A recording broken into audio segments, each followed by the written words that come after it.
It may be an unlucky number for some, but the OnePlus 13 has proven to be a lucky newcomer to the Android phone market. A price increase from OnePlus may leave a bad first impression, but the OnePlus 13 excels in areas you have come to expect, such as screen quality, battery life, and charging speed, while also offering the image quality necessary to make it one of the best phones you can buy. Granted, the OnePlus 13 has a fast mover advantage while launching literally in the first week of 2025. It's also one of a handful of phones already using the latest Snapdragon chipset for strong performance while matching its rivals for AI features. That said, updated models from Samsung and Google will arrive in 2025. The Galaxy S25 should be here very quickly. In fact, and those phones could offer improvements of their own that the OnePlus 13 can't match, not without software updates at any rate. You can buy a OnePlus 13 outright from its January 7 launch date. There is no pre-order period this time. Your phone will start traveling to you as soon as you hit the buy button. As for what you will pay, the OnePlus 13 commands a price of $899 for the standard 12GB RAM to 56GB storage version and $999 for the 16GB and 512GB model. That's a $100 increase over the OnePlus 12 starting price, which saw an identical increase from the cost of the OnePlus 11. Getting two price increases in 2 years really stings, but fortunately, this price is still less than what you had paid for an equivalent rival phone. The Galaxy S24 Ultra costs $1,299, while the Pixel 9 Pro XL will run you $1,099. Turn to an iPhone 16 Pro Max, you will pay at least $1,199. That context makes the OnePlus 13 price a little more palatable. OnePlus brings us another gorgeously designed phone with the 13, but there are a small number of alterations that have an impact beyond just the looks of the phone. First, it's easy to see the sides of the phone are flatter this time to fit with the current trend away from curved sides on new phones. However, there is still quad curved display to help the phone nestle in your hand whether you are holding it in a portrait or landscape orientation. Around the back, OnePlus has trimmed down some of the metal parts surrounding the camera block, but beyond a new glossy strip across the back of the phone and relocated Hasselblad H branding, there is not much else different from last year's model. That's even more the case for the edges, where the OnePlus Alert slider can once again be found. The screen is clad in a ceramic guard material to avoid cracks and scratches, which is different from and therefore hard to compare to Apple's ceramic shield or the Gorilla Glass Armor or Victus 2 materials used by many flagships. But more notably, OnePlus has joined other Chinese phone companies in adding IP68 and IP69 rated water dust resistance to its flagship. That means the OnePlus 13 should survive both immersion in water and being sprayed by a high-pressure jet should you accidentally cross paths with a pressure washer with the phone in your pocket. OnePlus has shaken up its usual black or green color pairing for a fresher set of 3 options this year. The OnePlus 13 you see in this review is the Arctic Dawn version, a whitish silver model with an anti-fingerprint matte texture, and my favorite look for the 13. Also available are Black Eclipse, which supposedly feels like wood to the touch, and the vegan leather Midnight Ocean Blue, which makes the phone thicker but lighter than if you go for one of the glass options. Keeping up with the OnePlus 12 last year, the 13 uses a 6.82-inch QHD OLED screen with a 120Hz peak refresh rate. Compared to the competition, our test results show the OnePlus lags behind in terms of brightness but scores better on color breadth and leads the pack on accuracy. Brightness only tells part of the story too. The OnePlus 13's screen is using a new Radiant View system that adjusts the display's color and contrast as well as the brightness of specific screen areas to increase visibility. So while the numbers above suggest, the OnePlus 13's screen is only half as good in bright conditions as the Pixel 9 Pro XL, I found on my own testing, it's actually similarly easy to read. However, the anti-glare coating of the Galaxy S24 Ultra still comes out on top if you have concentrated sources of light to content with like a powerful ceiling spotlight. There is still more to talk about the OnePlus 13's panel too. It offers 2160Hz PWM dimming, a feature that helps reduce screen flicker and thus eye strain over long periods of using your phone. And I'm quite impressed by the sound of LTPO 4.1, which allows the display to not only adjust the screen refresh rates between 1Hz and 120Hz as required, but also adjust it across two separate areas to save even more power if only a portion of the screen is moving. The most unique of all the OnePlus 13's features however, is the new glove mode. The OnePlus 12 introduced us to Aqua Touch to help make the screen more usable when it or your fingers are wet, and the OnePlus 13 updates that by keeping the screen usable when you or the display is oily as well. Since gloves have always been a challenge for a smartphone, this could be a big breakthrough for anyone frequently using their phone in cold weather. I found a few limitations with the system as I tried it. First, OnePlus only promises glove mode works with wool or sheepskin gloves under 0.5 cm thick. You also have to switch the mode on manually in the settings app, which threw for a loop for longer than I'd like to admit. Once enabled, glove mode still requires you to make a conscious effort to make your touches and taps precise and exaggerated, ideally touching the screen with the flat pad of your finger rather than the tip. Glove mode doesn't let you use the phone completely normally while wearing gloves, especially if your gloves are on the thicker side. But it does make a difference, and with many other Android phone brands not offering an enhanced sensitivity mode for their displays, the OnePlus 13 stands out as easier to use when you are protecting your hands from the elements. The OnePlus 13's camera are Hasselblad tuned just like recent OnePlus flagships, but this time the resolution of the ultra-wide camera has been increased while the telephoto resolution decreases from the OnePlus 12. That leaves us with a trio of 50 megapixel sensors for the rear cameras consisting of main, ultra-wide and 3x telephoto. Up front you get a 32 megapixel camera. Here are some camera samples and video samples of the OnePlus 13.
Equipped with the latest Snapdragon 8 Elite chip, the OnePlus 13 proves it has the power to take on all comers. As the figures from our benchmarking below show, the OnePlus is a little behind the ROG Phone 9 Pro, which uses the same chip and offers a high-performance X mode, but the OnePlus 13 steamrolls the Snapdragon 8 Gen 3 powered Galaxy S24 Ultra and Tensor G4 equipped Pixel 9 Pro XL. Compared to the iPhone 16 Pro Max and its A18 Pro Silicon, the OnePlus 13 only falls short on the transcoding and single-core CPU performance metrics. As you'd hope, gaming on the OnePlus 13 is smooth and beautiful. It still can't run mobile RPG X Asterisk at full settings without some hiccups, but performance is generally smooth as you run around the game world or fight enemies in flashy battles. It's a great demonstration of the OnePlus 13's horsepower. The OnePlus 13 comes with either 12GB of 16GB RAM and 256GB or 512GB of storage. Even the basic model offers the same storage as the standard Galaxy S24 Ultra or Pixel 9 Pro, but for several hundreds of dollars less.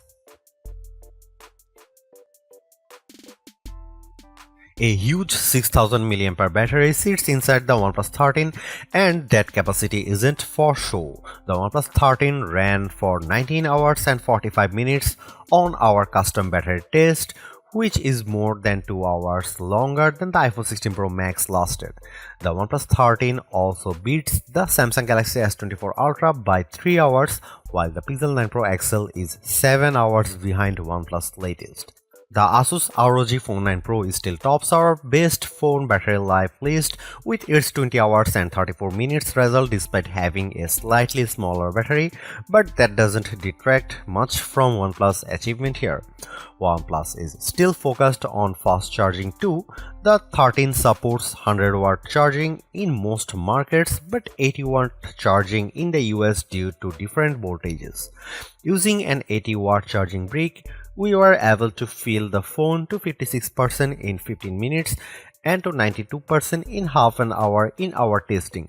However, the charger no longer comes in the OnePlus 13's box in the UK, meaning the fastest possible charging requires users on the east side of the Atlantic to buy the charger separately or already own a powerful enough charger in your tech arsenal.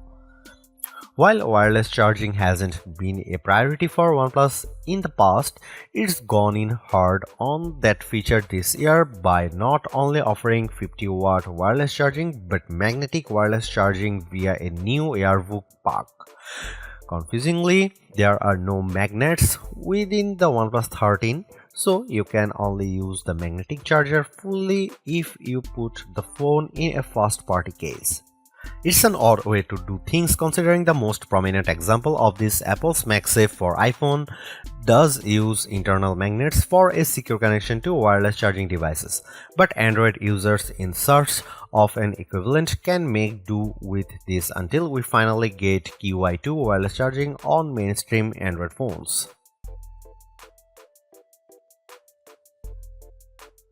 Using the new Android 15 based Oxygen OS 15 as its operating system, the OnePlus 13 is fully equipped with the software features you'd expect from an Android flagship phone.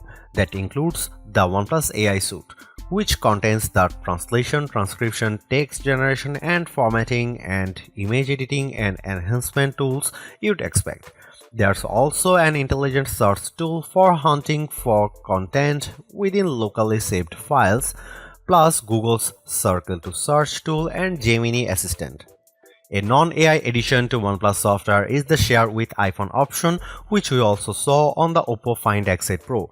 By downloading a specific O+ Connect app on an iPhone, you can easily send files wirelessly between an iPhone and the OnePlus 13. Given how common iPhones are, this could be a brilliant tool for the OnePlus faithful to share with their friends, although you are spoiled for choice when it comes to transfer tools already between messaging apps like WhatsApp or cloud file service such as Google Drive. We also have to mention Beacon Link, a walkie-talkie mode that lets you make calls via Bluetooth in a 200-meter range. Currently, this only supports voice calls, but apparently support for messages and photos is coming later. Because of the limited range, there are going to be only a few situations where this feature will be practical, where standard calls aren't, and even fewer when you consider you and the other caller both need OnePlus 13 or 13R phones to make it work. But Beacon Link is certainly functional, as I checked with my colleague testing the 13R, so this could still save your skin in dire circumstances. One other hardware upgrade we have not already looked at is the new under-display ultrasonic fingerprint scanner for greater speed and reliability compared to regular optical sensors. This is something Samsung Galaxy S phones have been using to great effect for more than 5 years at this point, and it works just as well here on the OnePlus 13. A phone's features don't just stop developing once it releases, thanks to regular updates to Android itself as well as manufacturer-specific updates. OnePlus promises 4 years of full Android updates and 6 years of security updates, which is an extra year of security support compared to what the OnePlus 12 got. But in line with its previous statements on software updates policy, OnePlus is not attempting to match the 7 full years of updates that Google and Samsung offer for their flagship phones. So, your purchase of a OnePlus 13 may not cost as much as a Galaxy S or Pixel initially, but you may not be able to hold on the phone for as long. Although it's more expensive than its predecessors and still lags behind in promised software support, the OnePlus 13 remains an amazing value for a flagship Android phone. While it's entirely possible that the Galaxy S25 series appears within just few weeks and changes the game, the current closest competitors specs-wise for the OnePlus 13 all cost more, and equivalently priced models all lack in one or more areas compared to the new OnePlus. The large feature-packed display, awesome battery life, and clever new software features are things we have seen from OnePlus before, but it's the improved cameras that are the OnePlus 13's crowning achievement. It's the closest the company's ever got to the masters of smartphone photography, Samsung, Google, and Apple, and while it's not a perfect match yet, you don't lose out on much by taking photos through the OnePlus 13's lenses instead of an iPhone, Galaxy, or Pixel. The OnePlus 13 deserves a high spot on our best Android phones page and likewise on our guide to best phones overall. Don't skip over this phone when looking for your next handset, even as we progress through the year and more updated phones appear. Because even if they match the OnePlus 13 on specs or beat its photography or performance, they certainly won't beat it in a dollar-for-dollar comparison. Thanks for watching, see you in the next one.